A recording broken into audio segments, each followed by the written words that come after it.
আজকের ক্লাসটা তাহলে আমাদের শুরু করা যাক।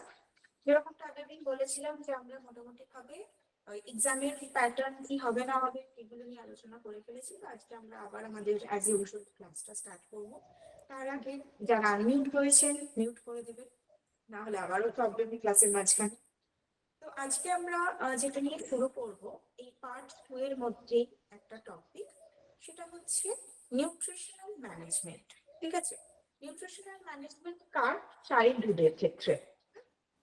হ্যালো ম্যাডাম, হ্যাঁ বলুন। কথাটা আপ ডাউন হচ্ছে, কখনো শোনা যাচ্ছে কখনো শোনা যাচ্ছে না। আচ্ছা, এখন দেখুন তো, এখনো কি সেই ব্যাপারটাই আসছে? হ্যাঁ ম্যাম, ক্লিয়ার কি আমার পুরো ক্লিয়ার আসছে? হ্যাঁ ম্যাম এখন ক্লিয়ার। ম্যাডাম নো, ঠিক আছে। ওকে, তো যেটা বলছিলাম তাহলে যে আমরা আজকে যেটা নিয়ে শুরু করব সেটা হচ্ছে নিউট্রিশন ম্যানেজমেন্ট, কিন্তু সেটা চাইল্ডহুডের ক্ষেত্রে। চাইল্ডহুডের ক্ষেত্রে নিউট্রিশনাল ম্যানেজমেন্ট যখন আমরা করছি, তার আগে আমাদেরকে এই চাইল্ডহুডের ক্ষেত্রে কয়েকটা স্পেসিফিক বিষয় সম্পর্কে একটু জেনে নিতে হবে, যেগুলোর মধ্যে আমরা প্রথম যেটা দেখতে পাই সেটা হচ্ছে চাইল্ডহুড। এই যে এজটা, আমরা কোন এজটার মধ্যে এটাকে স্পেসিফাই করব। ইউজুয়ালি আমরা কয়েকটা এজ গ্রুপকে ধরে, সেই এজ গ্রুপ গুলো কিরকম, 1 থেকে 3 ইয়ার। আচ্ছা, ফার্স্টে আমরা শুরু করছি 0 থেকে। 0 মানে অর্থাৎ জাস্ট আফটার বার্থ, হ্যাঁ, সেই একদিন থেকে শুরু হচ্ছে 0.2 months বা 1 year। এই যে ফেজটা, এই ফেজটাকে বলা হয় ইনফ্যান্ট। এই ফেজটাকে বাচ্চাকে বলছি ইনফ্যান্ট, এবং এটার নাম দেওয়া হয়, মানে এই ফেজটার নাম দেওয়া হয় ইনফ্যান্সি। ঠিক আছে, ইনফ্যান্সি স্টেজ, এটা স্টেজটার নাম হলো ইনফ্যান্সি, এবং বাচ্চাকে এই সময় কি বলা হচ্ছে, ইনফ্যান্ট বলা হচ্ছে। তারপরে অর্থাৎ এই যে 1 বছর অবধি ইনফ্যান্সি স্টেজটা চলবে। 1 year থেকে মোটামুটি ভাবে 3 years অবধি এই যে ফেজটা থাকে, এইটাকে আমরা বলে থাকি টডলার, টডলার গ্রুপ বলে থাকি।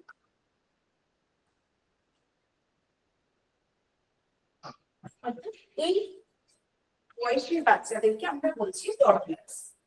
ঠিক আছে, এর পরের আরেকটা গ্রুপ থাকছে, এর পরের আরেকটা এজ গ্রুপ বলবো। সেই এজ গ্রুপটা কি 3 বছর বা বলতে পারি 4 বছর থেকে, 4 বছর থেকে 6 বছর বয়স অবধি এইটাকে আমরা বলছি প্রিস্কুলার।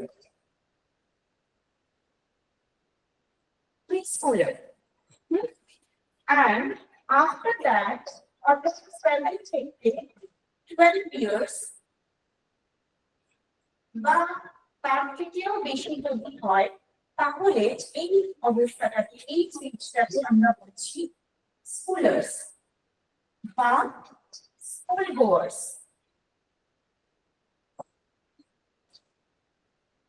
এই এজটাকে বলা হচ্ছে স্কুল গোয়ার্স। নেক্সট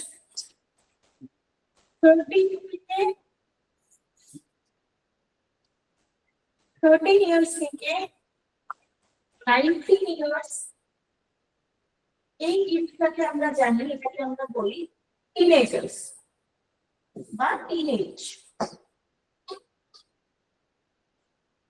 এই এজটাকে আমরা বলি টিনেজার্স। এর মধ্যে আবার আরেকটা স্টেজ থাকে, যেটা মোটামুটি ভাবে ওই 16 বা 15 ইয়ার্স থেকে শুরু হয়, সেটা চলে 20 or 22 ইয়ার্স অবধি, যে এজ গ্রুপটাকে আমরা বলি অ্যাডালসেন্ট।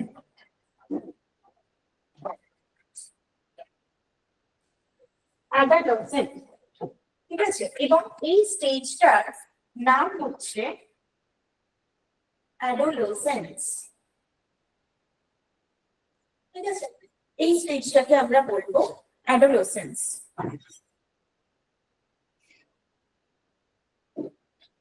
তাহলে এই ধাপগুলো আমরা দেখি, এই ধাপগুলোর মধ্যে মানে একটা যে চাইল্ডহুড বলছি বা অ্যাডাল্ট স্টেজে মানে নর্মাল অ্যাডাল্ট স্টেজে যাওয়ার আগে পর্যন্ত যে কটা স্টেজ আমরা দেখছি এইগুলোর মধ্যেই আমরা নিউট্রিশনাল ম্যানেজমেন্ট জানবো। তার মধ্যে আমরা এখন আজকের যে টপিকটা সেটাতে আমরা যে নিউট্রিশনাল ম্যানেজমেন্টটা জানবো সেটা বেসিক্যালি হবে এই ইনফ্যান্সি থেকে। ইনফ্যান্সির পরে বাকি যে স্টেজেস গুলো রয়েছে অর্থাৎ ইনফ্যান্সির পরে টডলার্স, এই দুটো স্টেজের সম্পর্কে আমরা এখন জানবো। এবং বাকি এই যে এই স্টেজটা দেখতে পাচ্ছি স্কুলার বা প্রি স্কুল গোয়িং চিলড্রেন বা স্কুল গোয়িং চিলড্রেন যারা, তাদের নিউট্রিশনাল ম্যানেজমেন্টটা আবার আলাদা রকমের হয়। ওকে, তাহলে প্রথম আমরা শুরু করছি এই এজ গ্রুপটাকে দিয়ে বা ইনফ্যান্সি। ইনফ্যান্সি স্টেজটার মধ্যে নিউট্রিশনাল ম্যানেজমেন্ট মানে কিন্তু হচ্ছে যে অ্যাকচুয়ালি মায়ের নিউট্রিশনাল ম্যানেজমেন্ট। ঠিক আছে, আমরা এর পরের চ্যাপ্টারসে জানবো যে ডিউরিং প্রেগন্যান্সি এবং ল্যাকটেটিং পিরিয়ডে মায়ের কি ধরনের নিউট্রিশনাল ম্যানেজমেন্ট হওয়া উচিত। তো এই যে ইনফ্যান্সি স্টেজটায় কেন মায়ের নিউট্রিশনাল ম্যানেজমেন্টের কথা বলা হয়, বিকজ এই ইনফ্যান্সি স্টেজটার মধ্যে মানে যেটা 0 to 12 মান্থস এর রয়েছে, এইটাতে আমরা দুটো ভাগে ভাগ করে নিই depending on the food requirement, depending on the nutritional requirement আমরা এটাকে দুটো ভাগে ভাগ করে নেব। একটা ভাগ হচ্ছে 0 to 6 মান্থস এর, আরেকটা ভাগ হচ্ছে 6 to 12 মান্থস। ঠিক আছে, এই যে ভাগটা, এই ভাগটার মধ্যে নিউট্রিশনাল বা ফুড মানে হচ্ছে এক্সক্লুসিভলি ব্রেস্ট ফিডিং।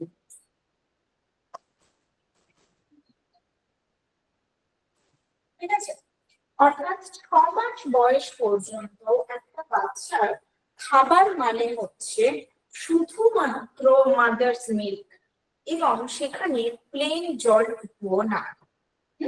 কেন, সেগুলো তো আসবে। এইটা একটা স্টেজ, অর্থাৎ এখানে এক ধরনের নিউট্রিশন আছে। তারপরে এই যে 6 to 12 মান্থস কি হয় আমাদের কালচারে, কি হয় না 6 মাসের পরে বাচ্চার অন্নপ্রাশন হয় মুখের মাধ্যমে। কারণ কি, সেটা একটা রিচুয়ালের মাধ্যমে 6 মাসের পরে বাচ্চাকে প্রথম সলিড ফুড দেওয়া হয়, বাইরের খাবার দেওয়া হয়। এই বিষয়টা কি, অ্যাকচুয়ালি 6 মাস পর্যন্ত বাচ্চার বডিতে সেই ইমিউনিটি থাকছে না বা সেই এনজাইমস গুলো তৈরি হচ্ছে না, যার কারণে সে বাইরের অন্য কোনো খাবারকে ডাইজেস্ট করতে পারবে বা সেই নিউট্রিয়েন্টস গুলোকে অ্যাবজর্ব করতে পারবে। কিন্তু 6 মাসের পর থেকে আস্তে আস্তে করে তার সেই ক্যাপাবিলিটিটা তৈরি হয়। সেই জন্য যেহেতু তাকে একটা আলাদা ধরনের খাবারে অভ্যস্ত করানো হয়, সেটা একটা রিচুয়ালস এর মাধ্যমে সেলিব্রেট করা হয়। তো মুখের ভাতের যেরকম একটা মানে আমরা যদি একদম আমাদের ট্র্যাডিশনাল কথা বলি, তাহলে সেটারও যেরকম একটা কারণ রয়েছে সাইন্টিফিক, কিন্তু কেন 6 মাস বা 7 মাসে করা হয় সেটারও একটা কারণ রয়েছে। এবার এই যে 6 to 12 মান্থস, এখানে বাচ্চার নিউট্রিশনাল রিকোয়ারমেন্টটা কোথা থেকে আসবে, একটা আসবে ব্রেস্ট ফিডিং থেকে, তারপরে আসবে উইনিং ফুড থেকে। ঠিক আছে, উইনিং ফুড, এই উইনিং ফুড মানে কি, উইনিং মানে কি, ব্রেক হয়ে যাচ্ছে কথাটা। বাচ্চাকে যে বাইরের খাবারটা দেওয়া হয় সেইটাকে আমরা বলে থাকি উইনিং। তাহলে এই দুটো ভাগে আমি একটা ইনফ্যান্টের নিউট্রিশনাল রিকোয়ারমেন্টটাকে ফুলফিল করতে পারছি। ওকে, আচ্ছা, অডিও ক্লিয়ার আসছে না? No ma'am. প্রবলেম ম্যাম হচ্ছে? কথাটা শোনা যাচ্ছে না ম্যাম, ভালো কথা শোনা যাচ্ছে না। শোনা যাচ্ছে না? একদম ক্লিয়ার হচ্ছে না, শোনা যাচ্ছে না। না না না খুবই হেলদি ম্যাম, একদম না, ভালো ম্যাডাম। শোনা যাচ্ছে না। বুঝে যাচ্ছে না। একবার দিচ্ছি তাহলে।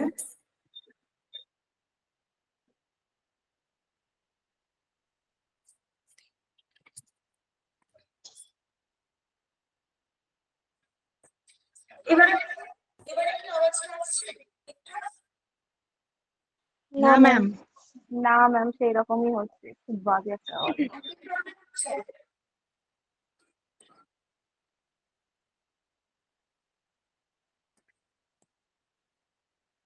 এখন কি হচ্ছে?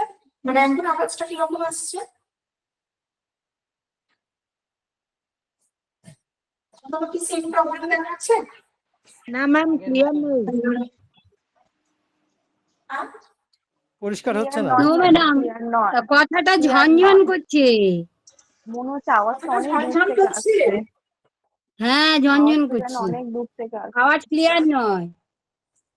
আচ্ছা ঠিক আছে, দাঁড়ান চেক করে দেখছি কি সমস্যা হচ্ছে। আচ্ছা এখন আওয়াজটা কিরকম আছে একটু বলুন তো। এখন ক্লিয়ার ম্যাডাম। ক্লিয়ার আছে? আচ্ছা হ্যাঁ। হ্যাঁ, ক্লিয়ার আছে। হুম, মানে এটা দিয়ে আমি এগোতে পারবো, এদিক ওদিক যাতায়াত করতে পারবো।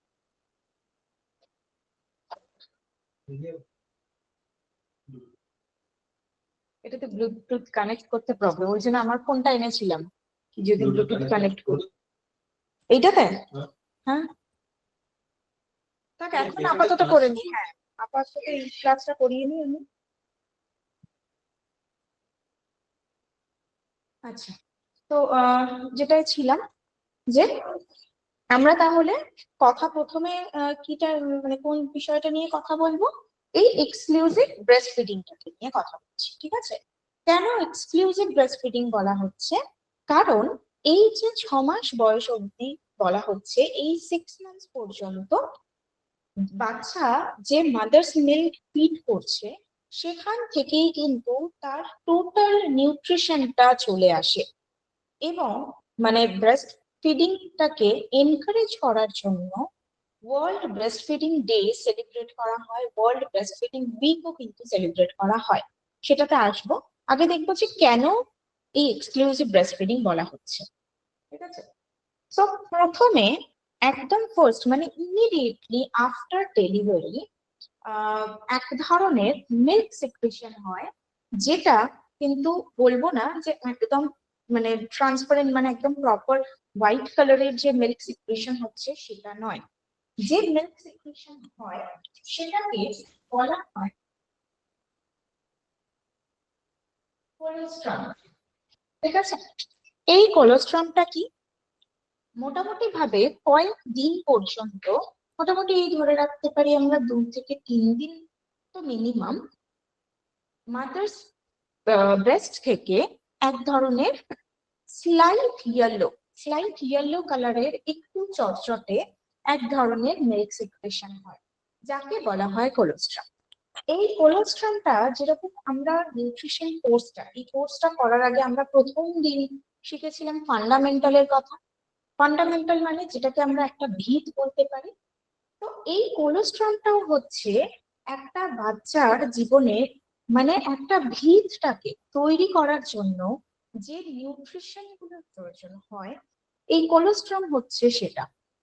ওকে, এতটাই ইম্পর্টেন্ট, এতটাই পাওয়ারফুল নিউট্রিয়েন্ট ডেন্স একটা মিল্ক আমরা বলতে পারি এই কোলোস্ট্রামকে। এবং বহু আগে শুনেছি, বহু আগে নাকি এই কোলোস্ট্রামকে অ্যাকচুয়ালি বাচ্চাদের দেওয়া হতো না। তখন এটাকে বলা হতো উইচ মিল্ক, মানে এটাকে একটা বাজে জিনিস বলে এটাকে ফেলে দেওয়া হতো। কিন্তু পরে পরে দেখা গেছে যে এর মধ্যে নিউট্রিয়েন্ট কন্ট্রিবিউশনটা কতটা, এবং তারপরে কোলেস্ট্রমটাকে একেবারে বাচ্চাদের জন্য নেসেসারি, এটা প্রমাণিত। কেন? বিকজ কোলেস্ট্রমের মধ্যে আমরা প্রথমেই যেটা পাই সেটা হচ্ছে প্রোটিন। প্রোটিনের পরিমাণটা অনেকটাই বেশি থাকে, এবং প্রোটিন মানে কিন্তু ভীষণই একটা কমপ্লিকেটেড কনজুগেটেড প্রোটিন তা কিন্তু নয়। অ্যামাইনো অ্যাসিড গুলো প্রচুর পরিমাণে এতে পাওয়া যায়, যেরকম এখানে পাওয়া যায় ট্রিপ্টোফ্যান,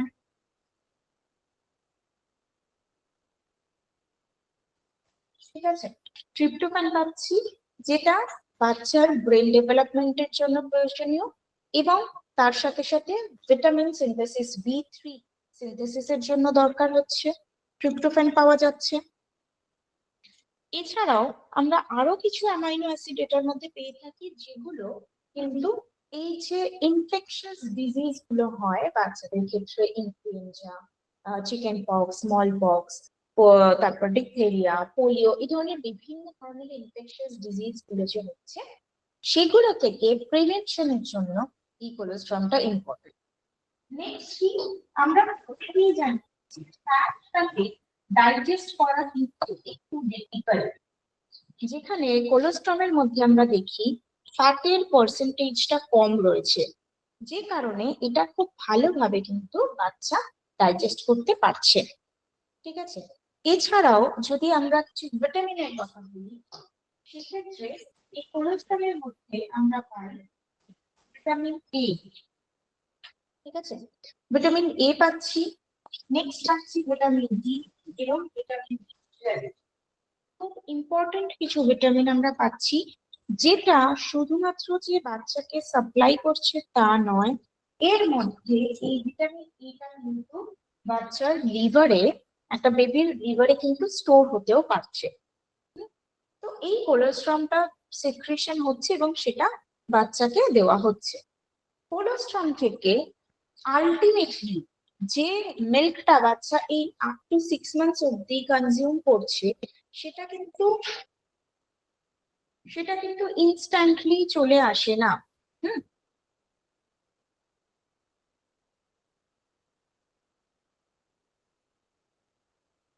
চলে আসে না, সেটারও আবার কয়েকটা স্টেজ থাকে। যেরকম এই যে কোলেস্ট্রম থেকে আসে ট্রানজিশন মিল্ক,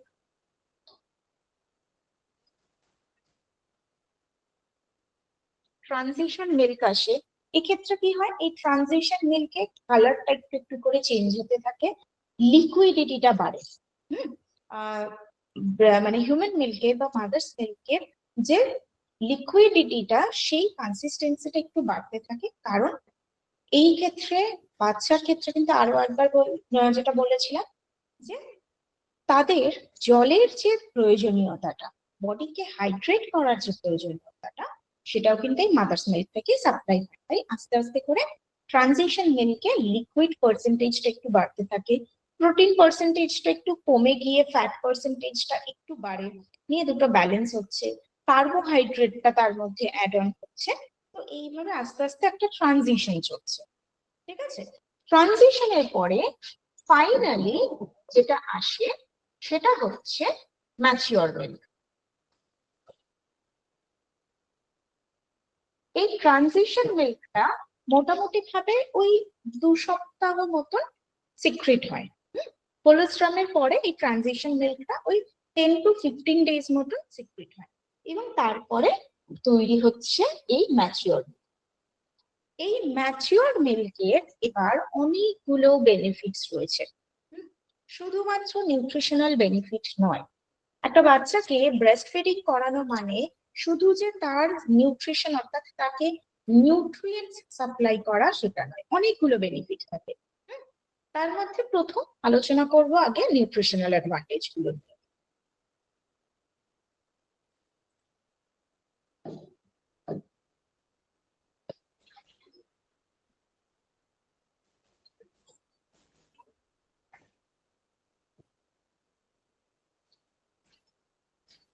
নিউট্রিশনাল অ্যাডভান্টেজ নিয়ে কথা বলবো। তাহলে নিউট্রিশনাল অ্যাডভান্টেজের মধ্যে প্রথম আমরা সবসময় কাকে দেখে থাকি?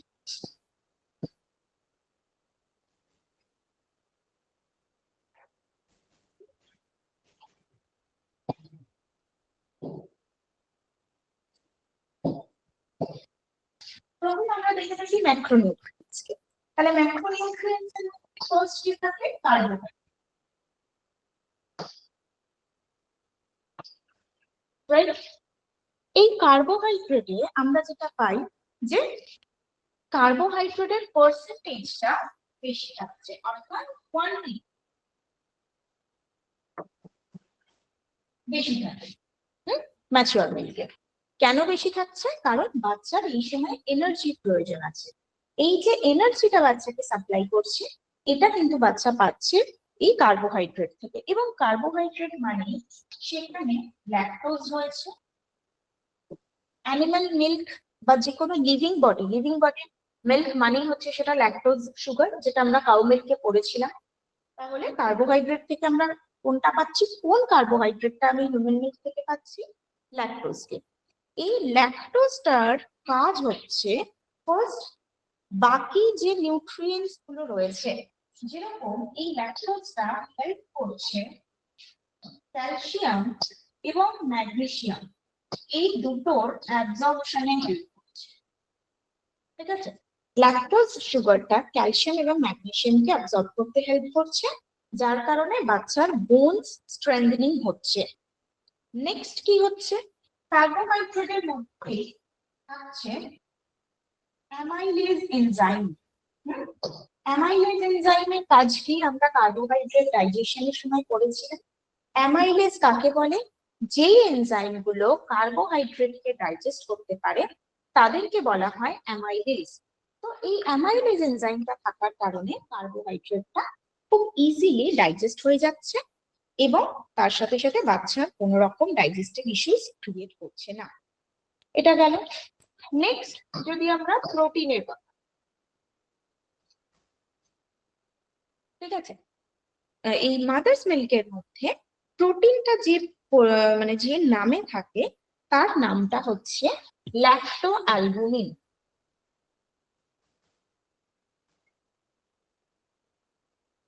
আচ্ছা, এই ক্ষেত্রে বলে রাখি হিউম্যান মিল্কের মধ্যে দুটো প্রোটিন থাকে। ঠিক আছে, এই যে ল্যাক্টো অ্যালবুমিনের কথা বলছি, এটা ছাড়াও আরেকটা প্রোটিন থাকে ল্যাক্টোফেরিন। বাট যখন আমরা নিউট্রিশনাল বেনিফিট নিয়ে কথা বলবো, নিউট্রিশনাল বেনিফিটের জন্য আমার এই ল্যাক্টো অ্যালবুমিন এই প্রোটিনটা দরকার। ল্যাক্টোফেরিনটা আমার ইমিউনোলজিক্যাল বেনিফিটে আসে, সেই জন্য ওটার কথা এখন বলছি। নিউট্রিশনাল বেনিফিট, নিউট্রিশনাল অ্যাডভান্টেজ কে দিচ্ছে? ল্যাক্টো অ্যালবুমিন দিচ্ছে। এবং এই ল্যাক্টো অ্যালবুমিনের পার্সেন্টেজটা বেশি থাকে। ঠিক আছে, ল্যাক্টো অ্যালবুমিন থাকার কারণে যেটা সুবিধা হয় এটা হচ্ছে ইজি টু ডাইজেস্ট। কেন ইজি টু ডাইজেস্ট? কারণ যে মিল্কটা বাচ্চা নিচ্ছে সেই মিল্কটা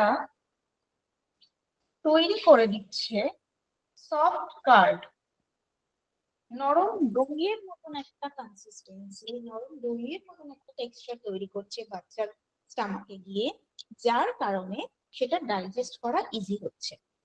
ঠিক এই জায়গাতেই যদি কাউস মিল্ক নেওয়া হতো, কাউস মিল্কে থাকে কেসিন। এটা আলাদা করে দিচ্ছি, কাউস মিল্কে যে প্রোটিনটা থাকে সেটা হচ্ছে কেসিন, যেটা তৈরি করে ছানা তৈরি করে দিচ্ছে মেনলি। হ্যাঁ, তো হার্ড কনসিস্টেন্সি হয়ে যায়।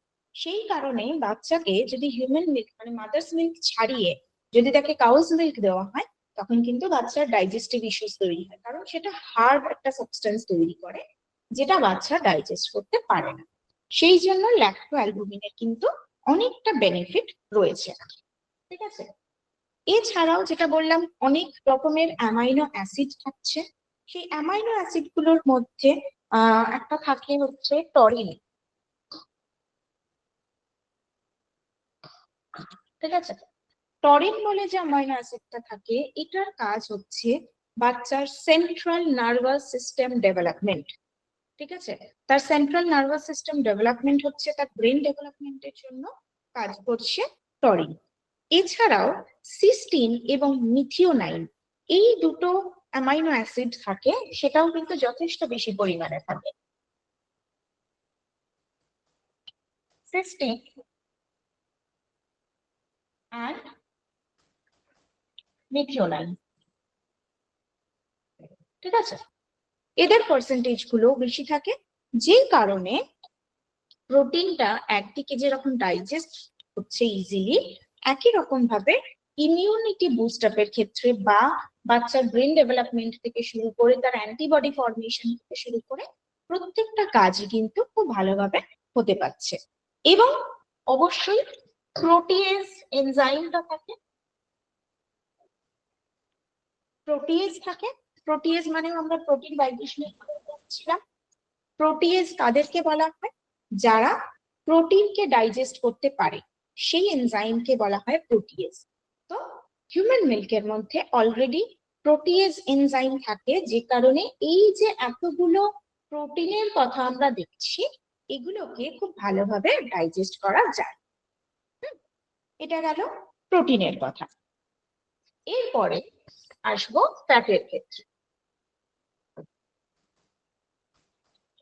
ঠিক আছে, ফ্যাটের ক্ষেত্রে দেখা যায় যে মোটামুটি ভাবে একটা বাচ্চার যতটা এনার্জি প্রয়োজন তার প্রায় 50% এনার্জি কিন্তু এই ফ্যাট থেকে চলে আসে। তবে যেটা খুব ইম্পর্টেন্ট সেটা হচ্ছে এই যে ফ্যাটটা এখানে মেইনলি থাকে আনস্যাচুরেটেড ফ্যাটি অ্যাসিড। ঠিক আছে,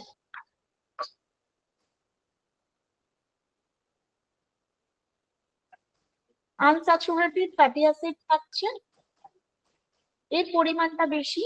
তার মানে কি এখানে আমরা পেয়ে যাচ্ছি ডিএইচএ, ডিএইচএ যেটা বাচ্চার ব্রেন ডেভেলপমেন্ট করতে হেল্প করছে এবং তার সাথে বোনস কে স্ট্রেংথেন করতে হেল্প করছে। এবং লাস্টলি যেটা দেখা যায় সেটা হচ্ছে এই যে আনস্যাচুরেটেড ফ্যাটি অ্যাসিডস গুলো রয়েছে এটার কারণে বাচ্চাদের যে অনেক সময় স্কিন র্যাশেস হতে পারে বা এক্সিমা বা অ্যাজমাটিক টেন্ডেন্সি যেগুলো থাকে সেইগুলো থেকেও কিন্তু প্রিভেনশন দিচ্ছে, প্রোটেকশন দিচ্ছে এই ফ্যাটি অ্যাসিডস গুলো। এবং অ্যাজ ইউজুয়াল হিউম্যান মিল্কের মধ্যে লাইপেজ এনজাইমটা থাকছে। লাইপেজ মানে কি? যে এনজাইম গুলো ফ্যাটকে ডাইজেস্ট করে তাকে বলা হয় লাইপেজ। তো লাইপেজ এনজাইম অলরেডি এর মধ্যে রয়েছে, যে কারণে ফ্যাটটা খুব সহজে ভেঙে গিয়ে ছোট ছোট মিজেলে পরিণত হচ্ছে এবং অর্থাৎ ফ্যাট গ্লোবিউলসে পরিণত হচ্ছে এবং যেটাকে ডাইজেস্ট করা ইজি হয়ে যাচ্ছে। ঠিক আছে, এইটা বোঝা গেল। এই ম্যাক্রোনিউট্রিয়েন্টস এর বিষয়টা ক্লিয়ার হয়েছে সবার কাছে? এটার মধ্যে কোনো প্রশ্ন? ওকে, ভেরি গুড। এবারে আমরা আসবো কিছু মাইক্রোনিউট্রিয়েন্টস এর ক্ষেত্রে। ঠিক আছে,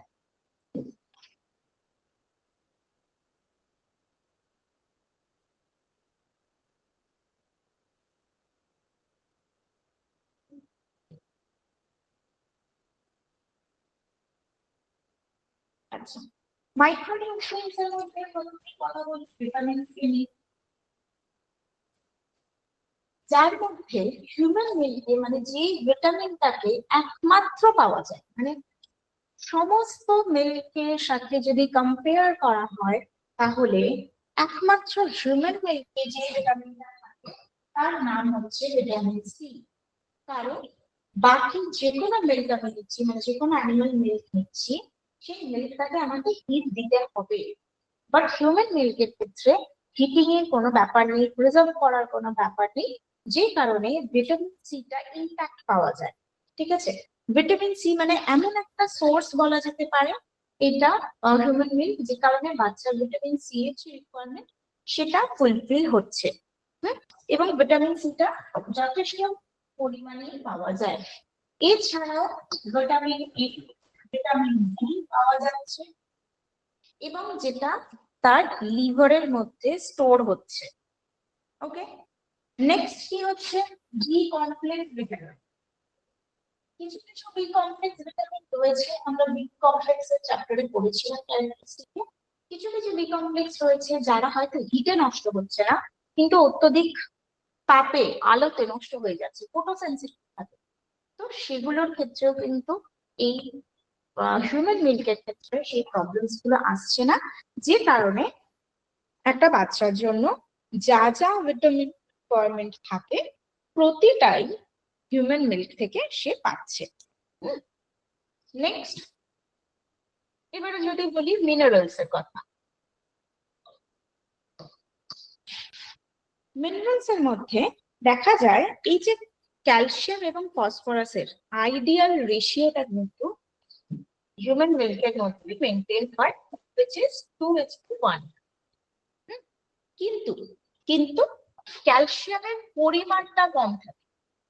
আমি যদি কাউস মিল্কের সাথে তুলনা করি তাহলে ক্যালসিয়ামের পরিমাণটা কিন্তু এতে কম, প্রায় কাউস মিল্কের 1/4 ক্যালসিয়াম আমরা হিউম্যান মিল্কে পেয়ে থাকি। বাট সেই ক্যালসিয়ামটাও তার মানে বাচ্চার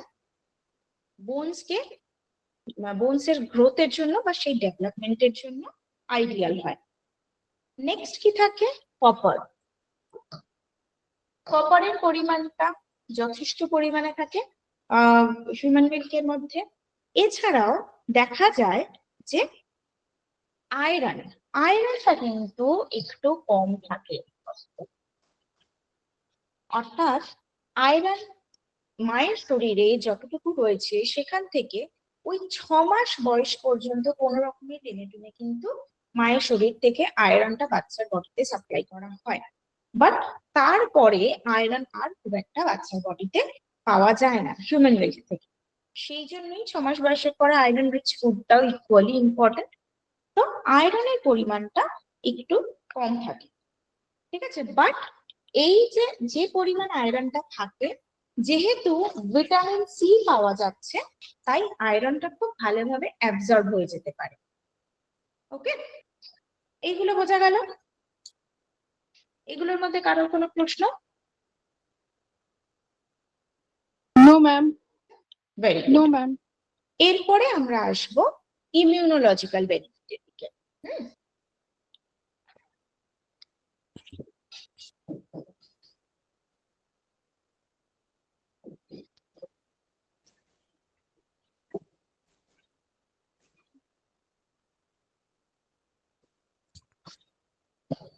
ইমিউনোলজিক্যাল অ্যাডভান্টেজ কি হয়? ইমিউনোলজিক্যাল অ্যাডভান্টেজের মধ্যে মেইনলি হচ্ছে হিউম্যান মিল্কে কিছু ইমিউনোলজিক্যাল ফ্যাক্টরস আছে, তারাই সেই প্রোটেকশনটা দিচ্ছে, ইমিউনিটিকে বুস্ট আপ করতে হেল্প করছে।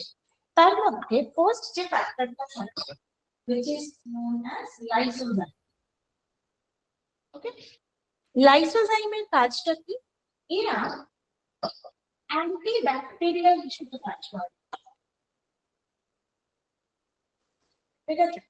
যে ব্যাকটেরিয়া গুলো রয়েছে সেই ব্যাকটেরিয়া গুলোকে অ্যাটাক করছে এবং তাকে ডিস্ট্রয় করে দিচ্ছে, এই কাজটা করছে লাইসোজাইম। নেক্সট পাওয়া যায় ম্যাক্রোফেজেস।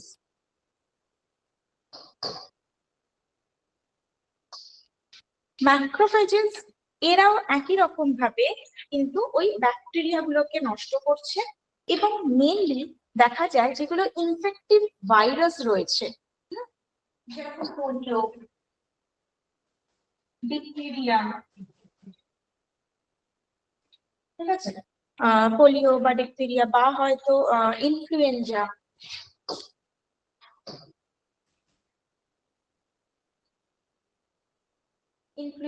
এই রোগগুলোকে প্রিভেন্ট করতে সাহায্য করে এই ম্যাক্রোফেজেস।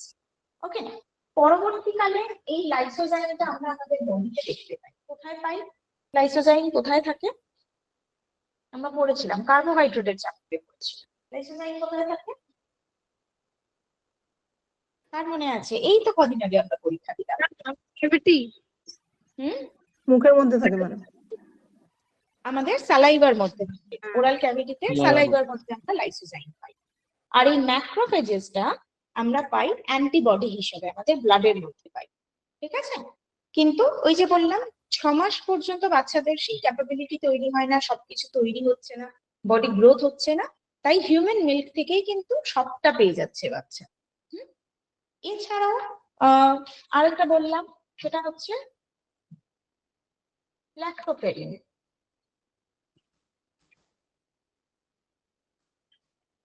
প্রথমেই বললাম একটা প্রোটিন থাকে, আরেকটা প্রোটিন যেটা থাকে সেটা হচ্ছে ল্যাক্টোফেরিন। এই ল্যাক্টোফেরিনটা কিভাবে ইমিউনোলজিক্যাল ফ্যাক্টর হিসেবে কাজ করছে? এই যে ফেরিন কথাটা রয়েছে, ফেরিন ইজ রিলেটেড টু আয়রন। আমরা আয়রনের চ্যাপ্টারে পড়েছিলাম ফেরাস, ফেরিক, এই কথাগুলো পড়েছিলাম। তো ফেরিন ইজ রিলেটেড টু আয়রন। এর কাজটা কি ল্যাক্টোফেরিনের? কিছু কিছু ব্যাকটেরিয়া থাকে যাদের প্রধান খাবার হচ্ছে আয়রন, ঠিক আছে? তো ল্যাক্টোফেরিন আয়রনটাকে নিজের মধ্যে অ্যাবজর্ব করে নেয়, আয়রনটাকে ফ্রিলি মুভ করতে দিচ্ছে না, যে কারণে যে ব্যাকটেরিয়া গুলো বা যে জার্মস গুলো আয়রনের উপস্থিতিতে বেড়ে উঠতো, আয়রনের উপস্থিতিতে তারা বংশবিস্তার করত, সেটা সম্ভব হচ্ছে না, যার ফলে ওই ব্যাকটেরিয়া বা ওই জার্মস গুলো ডিস্ট্রয় হয়ে যাচ্ছে। তাহলে এই কাজটা করছে ল্যাক্টোফেরিন, ঠিক আছে? এটার সময় অনেক মেইনলি এটা দেখা যায় যে বাচ্চাদের যে ডাইজেস্টিভ ডিসঅর্ডার্স কিছু তৈরি হয় না, বিশেষ করে পেটে ব্যথা হচ্ছে বা হয়তো বারবার পটির সমস্যা হচ্ছে, এই যে প্রবলেম গুলো, এগুলো কিন্তু অনেক সময় হয় ই কোলাই বা এস্চেরিশিয়া কোলাই এই ব্যাকটেরিয়াটা থেকে। তো এই ব্যাকটেরিয়ার গ্রোথটাকে প্রিভেন্ট করে দিচ্ছে এই ল্যাক্টোফেরিন। ওকে, নেক্সট যে ফ্যাক্টরটা থাকে known as lactobacillus bifidus factor।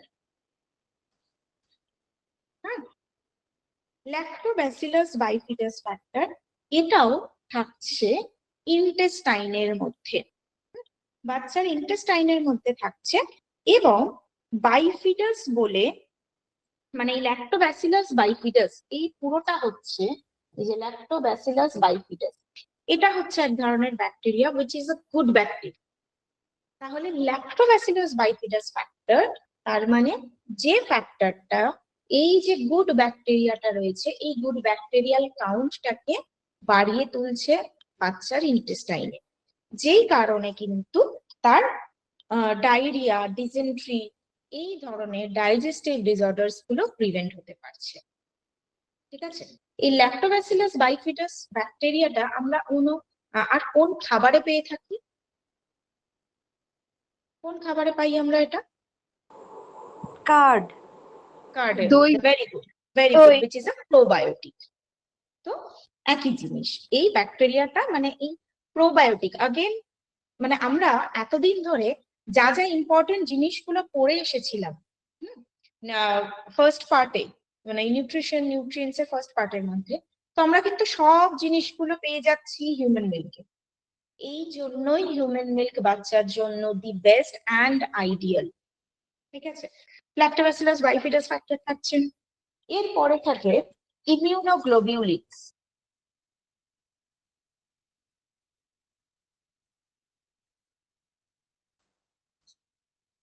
ইমিউনোগ্লোবিউলিনস থাকে, এই ইমিউনোগ্লোবিউলিনস হচ্ছে কাইন্ড অফ অ্যান্টিবডি, যেগুলো আমাদের ব্লাডের মধ্যে রয়েছে অলরেডি, বাট বাচ্চার শরীরে সেগুলো তৈরি হয়নি এখন। বিভিন্ন অ্যান্টিবডি থাকে, যেরকম IgG, IgG, IgM, IGA, IgE, এরকম বিভিন্ন অ্যান্টিবডির নাম থাকে।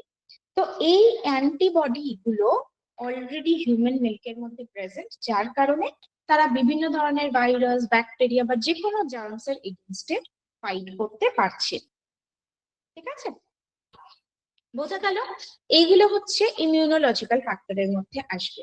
সেই জন্য আবারও আমরা বলতে পারি যে একটা বাচ্চার জন্য কেন breast milk should B the best option or should be the ideal option. Nutritional advantage গুলো পড়লাম, ইমিউনোলজিক্যাল অ্যাডভান্টেজ গুলো পড়লাম, এই দুটো কারণ আমরা অলরেডি পেয়ে গেলাম, ঠিক আছে?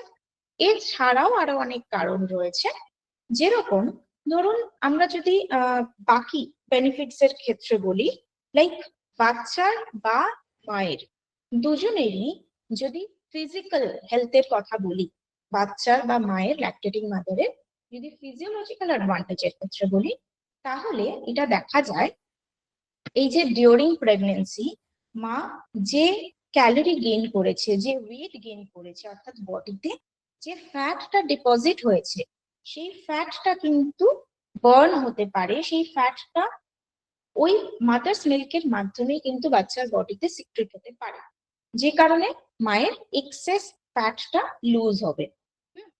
নেক্সট কি হয়, ডিউরিং প্রেগন্যান্সি যে ব্রেস্ট এনলার্জমেন্ট হয়েছে সেটাও আগের শেপ এন্ড সাইজে ফিরে আসতে পারবে। যদি বাচ্চাকে ব্রেস্ট ফিড না করানো হয় তখন মায়েদের ক্ষেত্রে ব্রেস্ট ক্যান্সার হওয়ার বা breast tumour specially breast cancer হওয়ার একটা রিস্ক থেকে যায়। ওকে, এছাড়াও দেখা যায় যে ব্রেস্ট ফিড করানোর ফলে মায়ের শরীরের এই যে ইউটেরাসটা যেটা এক্সপ্যান্ডেড হয়ে গেছিল সেটাও কিন্তু আস্তে আস্তে করে নিজের শেপে ফিরে আসে। তো এই ধরনের কিছু ফিজিওলজিক্যাল অ্যাডভান্টেজ আমরা দেখি ল্যাকটেটিং মাদারের জন্য। এটা বাদ দিয়ে এবার যদি বাকি কিছু অ্যাডভান্টেজের কথা বলি সেক্ষেত্রে দেখা যায় একটা সাইকোলজিক্যাল অ্যাডভান্টেজ কিরকম? বাচ্চার সাথে মায়ের একটা কানেকশন তৈরি হচ্ছে, একটা ইমোশনাল অ্যাটাচমেন্ট, একটা বন্ডিং তৈরি হয় যখন মা বাচ্চাকে ব্রেস্ট ফিড করাচ্ছে।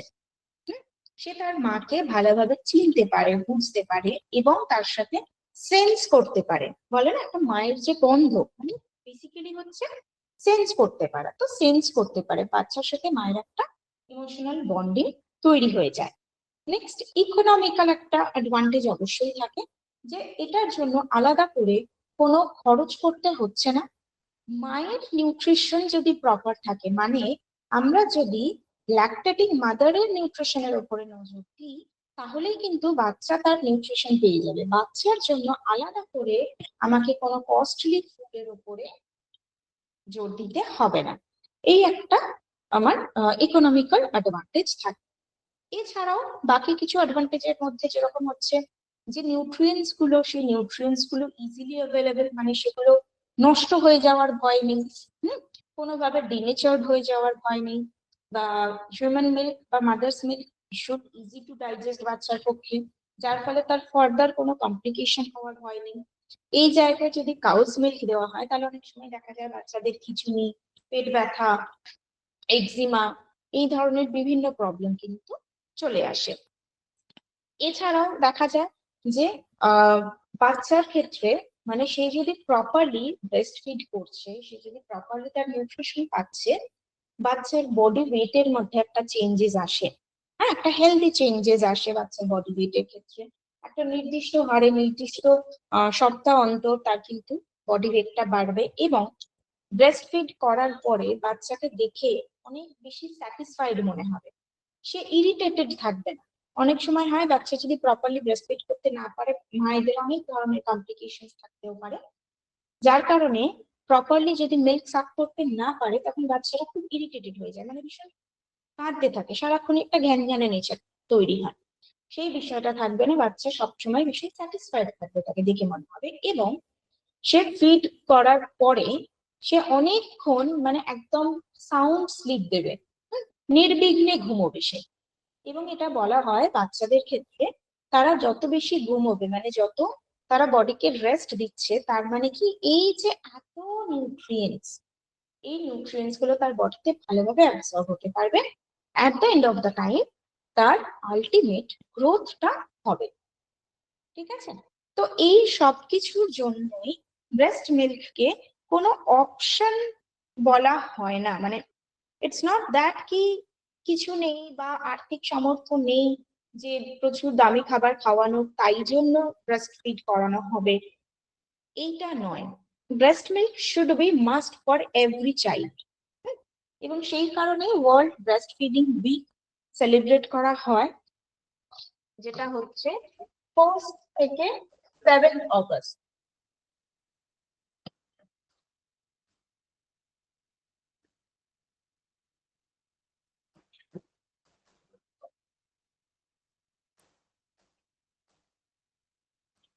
ঠিক আছে, ওয়ার্ল্ড ব্রেস্ট ফিডিং উইক বা ইন্টারন্যাশনাল ব্রেস্ট ফিডিং উইক আমরা সেলিব্রেট করে থাকি।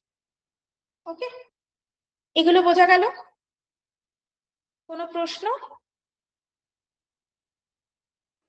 No ma'am. Ma'am, world breast feeding day আপনি বলেছিলেন, তাহলে সেটা কোনটা? না না, ওয়ার্ল্ড ব্রেস্ট ফিডিং ডে না, sorry, world breast feeding week. ঠিক আছে। এইগুলো গেল হচ্ছে ব্রেস্ট ফিডিং এর কি কি উপকারিতা রয়েছে। এবার কিছু ক্ষেত্রে দেখা যায় যে কিছু সিরিয়াস কন্ডিশন তখন হয়তো বাচ্চাকে ব্রেস্ট ফিডিং করানো যাচ্ছে। কি রকম সিচুয়েশন হতে পারে? হয়তো মা ভীষণ ভাবে অসুস্থ, সেই অবস্থায় বাচ্চাকে ব্রেস্ট ফিড করাতে পারছে না, বা হয়তো মা কোনো কারণে কোনো স্টেরয়েড জাতীয় মেডিসিন বা কোনো অ্যান্টিবায়োটিক জাতীয় মেডিসিন বা এই ধরনের কোনো হাই ডোজের কোনো মেডিসিন দিচ্ছে, তখনও বাচ্চাকে ইউজুয়ালি ব্রেস্ট ফিডিং করানো হয় না। কোনো কারণে মা যদি বাইরে যাচ্ছে, মানে তাকে কাজে বেরোতেই হচ্ছে, সেই অবস্থাতেও ব্রেস্ট ফিডিং করানো পসিবল হয় না। এবং মা যদি মারা যান তাহলে সেক্ষেত্রেও পসিবল হয় না। তাহলে তখন সেই কন্ডিশনে, মানে এই ধরনের কিছু স্পেসিফিক কন্ডিশনে বাচ্চার নিউট্রিয়েন্টসটাকে ফুলফিল করার জন্য, নিউট্রিয়েন্ট রিকোয়ারমেন্টটাকে ফুলফিল করার জন্য ফর্মুলা ফুডের উপরে ডিপেন্ড করতে হয়। সেই ফর্মুলা ফুডের মধ্যে রাখা হয় কাউস মিল্ক। ঠিক আছে, এবারে এই কাউস মিল্ককে যখন দেওয়া হবে, কাউস মিল্ক দেওয়ার ক্ষেত্রে কয়েকটা লিমিটেশন থাকে। ফার্স্ট লিমিটেশন কি বলবো? আচ্ছা, আমরা আগে মানে হিউম্যান মিল্ক আর কাউস মিল্কের একটু ডিফারেন্সটা বুঝি, তাহলে আমরা লিমিটেশনস গুলো বুঝতে পারবো।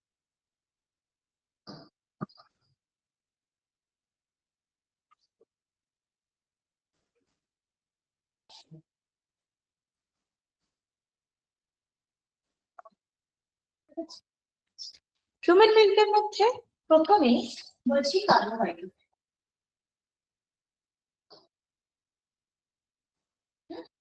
কার্বোহাইড্রেট কাউস মিল্কের তুলনায় বেশি থাকে।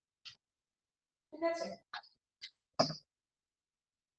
বেশি থাকার কারণে উপযুক্ত পরিমাণে যে এনার্জিটা দরকার সেটা এখান থেকে পাচ্ছে, এবং যেটা ইজিলি মানে ডাইজেস্টেবল ফর্মে সেই এনার্জিটাকে পাচ্ছে।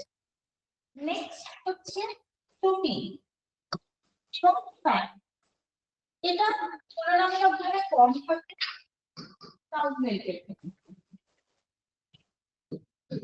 এবার যেহেতু ফ্যাটটা বেশি বা প্রোটিনটাও বেশি, এবং প্রোটিনটা প্রথমেই বললাম কেসিন হিসেবে রয়েছে, হ্যাঁ, তো যেহেতু এগুলোর পরিমাণ বেশি তাই এটা ডাইজেস্ট করতেও ডিফিকাল্ট হয় বাচ্চার জন্য। কারণ এইখানে আমরা প্রোটিনটা পাচ্ছি ল্যাক্টো অ্যালবুমিন, ফ্যাট পাচ্ছি আনস্যাচুরেটেড ফ্যাটি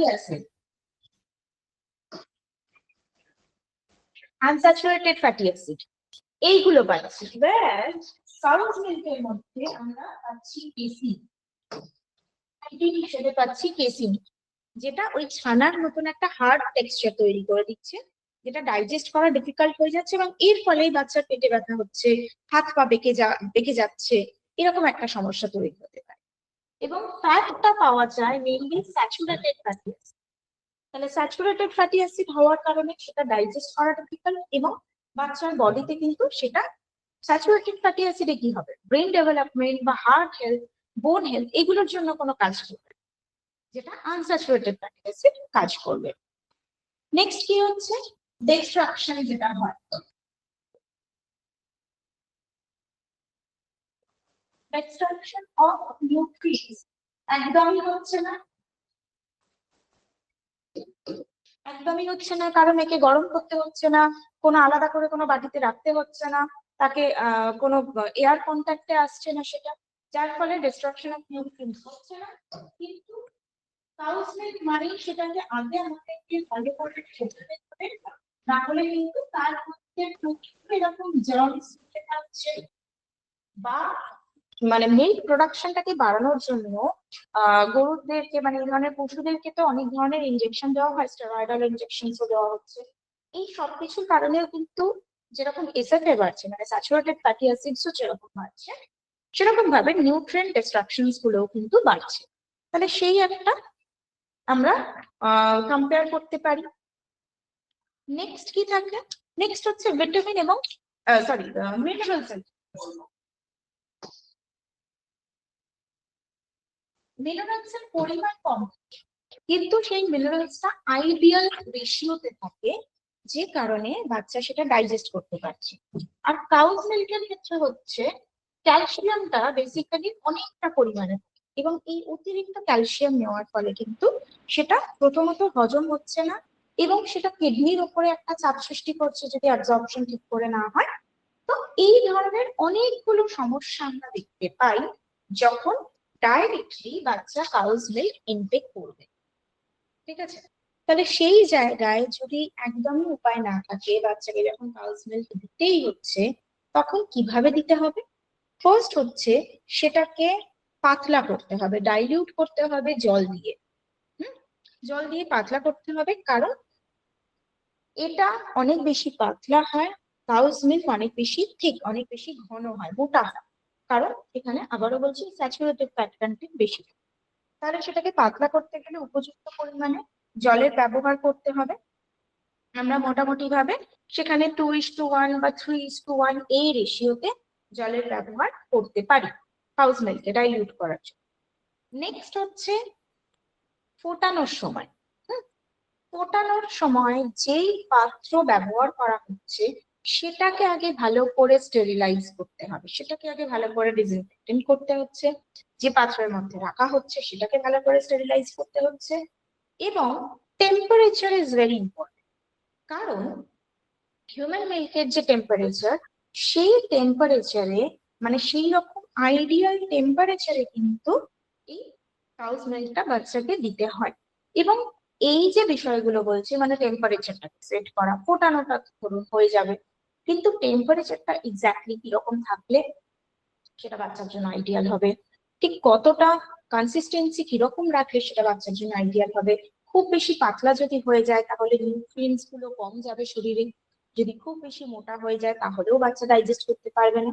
তো এই ধরনের কিছু ইস্যুস কিন্তু চলে আসে যখন কাউজ মিল্ক দেওয়া হয়। ঠিক আছে, এগুলো বোঝা গেল?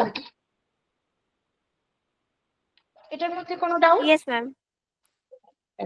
Very good. ম্যাডাম, একটা প্রশ্ন ছিল ম্যাডাম।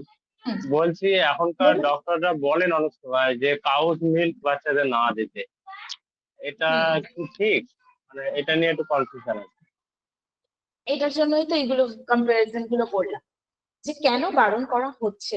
তার কারণ একদিকে যেরকম নিউট্রিয়েন্টস, আরেকটা কারণ কিন্তু এই স্টেরয়েড ইনজেকশনস গুলো দেওয়া। মানে মিল্ক প্রোডাকশনের জন্য সেটা আর্টিফিশিয়াল ওয়েতে করানো হয় আর কি।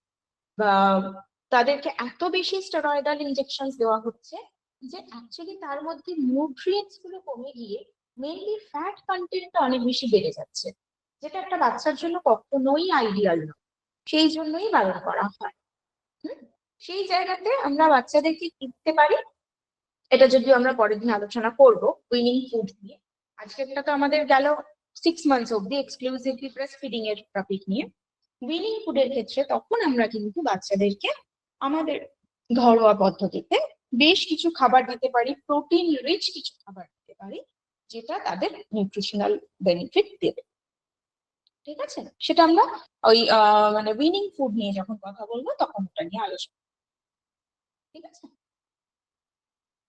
আর কোনো প্রশ্ন আজকের টপিকটা থেকে?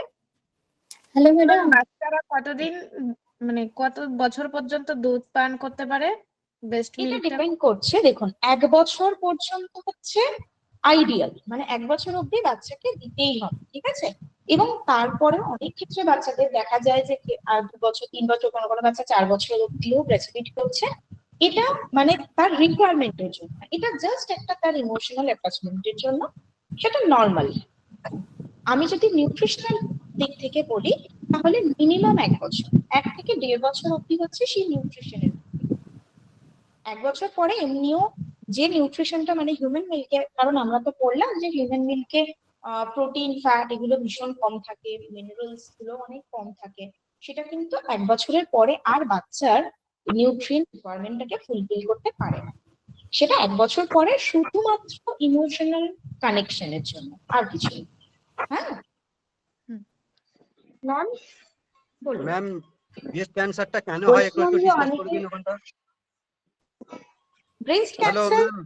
একটা কারণ যেটা এই মানে আজকের টপিকটার সাথে রিলেটেড, সেটা হচ্ছে যে যদি ব্রেস্ট ফিড না করানো হয়, মিউট করে দিন আমি বলছি, যদি ব্রেস্ট ফিড না করানো হয় বাচ্চাকে, মিল্ক সিক্রিশন কিন্তু হতে থাকে, মানে মিল্ক প্রোডাকশন হতে থাকে। ঠিক আছে, মায়ের শরীরে মিল্ক প্রোডাকশন হবে এবং সেটা খুব নর্মাল একটা ফেনোমেনা, হরমোনাল ব্যালেন্সের জন্যই মিল্ক প্রোডাকশন হচ্ছে। কিন্তু সেই মিল্কটা যদি সিক্রেট না হয় তখন সেগুলো জমে জমেই কিন্তু ব্রেস্ট ক্যান্সারের মতো প্রবলেম তৈরি করতে পারে। এটা একটা কারণ বললাম ব্রেস্ট ক্যান্সার। হ্যালো ম্যাম, বলুন।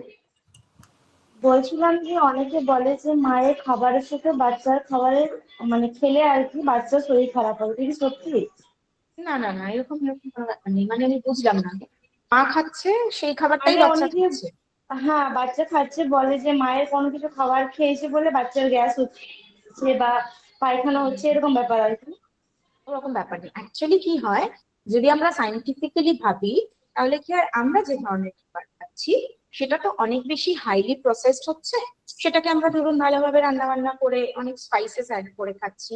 এবার বাচ্চার ক্ষেত্রে তো অতটাও ইমিউনিটি স্ট্রং হয়নি, ডাইজেস্টিভ সিস্টেম অতটাও স্ট্রং হয়নি যে সে সবটাকে ডাইজেস্ট করে নেবে। আমরা যেটা হজম করতে পারবো বাচ্চা সেটা পারবে নো না। ম্যাম, তার ব্রেস্ট ফলে মিল্কের বাচ্চার কথা বলছি। সমস্যা হয়। অনেক, যেমন আমার বেবি এখন 1.5 বছরের, ব্রেস্ট মিল্ক করে। তো আমি যে খাবারটা খাচ্ছি সেই খাবারটা কি তার ব্রেস্ট মিল্ক করার পরে তার কিছু কি খারাপ? না না, এগুলো বলা হয় ঠিকই, বাট এগুলোর না মানে সাইন্টিফিক্যালি খুব একটা কিছু প্রুফ নেই যে আমি বেশি ঝাল খাচ্ছি বলে বাচ্চার হয়তো শরীর খারাপ হবে, বা আমি বেশি স্পাইসেস নিচ্ছি বলে তাতে বাচ্চার প্রবলেম হবে, এরকম না। বিষয়টা কি হয়, আমি ধরুন বেশি ঝাল খেলাম বা বেশি স্পাইসেস নিলাম, বেশি অয়েলি ফুড নিলাম। অয়েলি ফুড আমরা কিসে নেব? যখনই আমরা বেশি অয়েলি ফুড নিচ্ছি তার মানে কি সেই খাবারের যে নিউট্রিশন গুলো সেগুলো তো নষ্ট হয়ে যাচ্ছে আলটিমেটলি, কারণ ফ্রাইড ফুড নিচ্ছি ধরুন। তাহলে ফ্রাইড ফুডের মধ্যে নিউট্রিশন তো আর কিছু নেই, মানে ভিটামিন মিনারেলস খুব একটা আর কিছু পেলাম না আমরা, এতটাই হাই হিট সেটাতে ইউজ হলো। বা প্রোটিনও পেলাম না, পেলাম কি শুধু ফ্যাট। তার ফলে কি হচ্ছে, আমার খাবার থেকেই তো বাচ্চার নিউট্রিশনটা যাচ্ছে। এবার আমি যদি নিউট্রিশন রিচ খাবারটা না খাই তাহলে বাচ্চার নিউট্রিশন যাবে না, তখনই বাচ্চার শরীর অসুস্থ হবে। এটাই হচ্ছে বিষয়, যে আমার খাবারটা এই জন্যই ঠিক করতে হবে। এবার আমি যদি ভুলভাল খাবার খাচ্ছি, মানে আমি নিউট্রিশনটাকে নিচ্ছি না, তখন অবভিয়াসলি বাচ্চার নিউট্রিশনাল ডেফিসিয়েন্সি তৈরি হবে। এবার এই ভুলভাল খাবার খাওয়ার জন্য ধরুন আমার কোনো শরীর অসুস্থ হলো, আমার ঠান্ডা লেগে গেল, বা হয়তো আমার কোনো ডাইজেস্টিভ ইস্যুস তৈরি হলো, তার জন্য আমাকে আবার ওষুধ নিতে হলো। তাহলে এই যে আমাকে আবার ওষুধ নিতে হচ্ছে, তখন আমি আর বাচ্চাকে ব্রেস্টফিড করাতে পারছি না। তাহলে তখনও বাচ্চার একটা গ্যাপ তৈরি হলো, নিউট্রিশনাল গ্যাপ। এই সব কিছুর কারণেই আরো বারণ করা হয়েছে। Okay ma'am, thank you.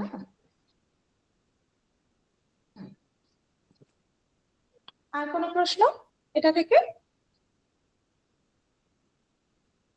আচ্ছা, বেশ, তাহলে আমার মনে হয় আমাদের এই বিষয়টা ক্লিয়ার হয়েছে প্রত্যেকের কাছে। তাহলে আমরা পরের দিনকে এবার উইনিং ফুড নিয়ে যাব। আচ্ছা, যে পিডিএফটা শেয়ার হবে সেই পিডিএফটা mainly nutritional management for the pre school বা স্কুল গোয়িং চিলড্রেনদের জন্য। তাই যেগুলো মানে এখন পড়াচ্ছে, আজকে যেটা পড়ালাম বা এর পরের দিনেও উইনিং ফুড নিয়ে যেটা পড়াবো সেটা কিন্তু পিডিএফ এর মধ্যে ইনক্লুডেড নয়। তাই এইগুলোকে আমরা একটু ভালোভাবে বুঝে নেবো ক্লাসের মধ্যে। হ্যাঁ, আচ্ছা, আজকে পরের ক্লাসটা আপনাদের আজকে আর থাকবে না, মানে স্যারের যে ক্লাসটা ছিল স্যারের ক্লাসটা আজকে আর থাকবে না। তো আবার নর্মালি আপনাদের যেরকম নেক্সট ক্লাস থাকে আমার সাথে সেরকমই থাকবে। Okay ma'am, thank you. Okay, thank you সবাইকে। আজকের মতন আমরা ক্লাসটাকে এন্ড করছি, আবার বৃহস্পতিবার দেখা হচ্ছে। থ্যাংক ইউ, ভালো থাকবেন।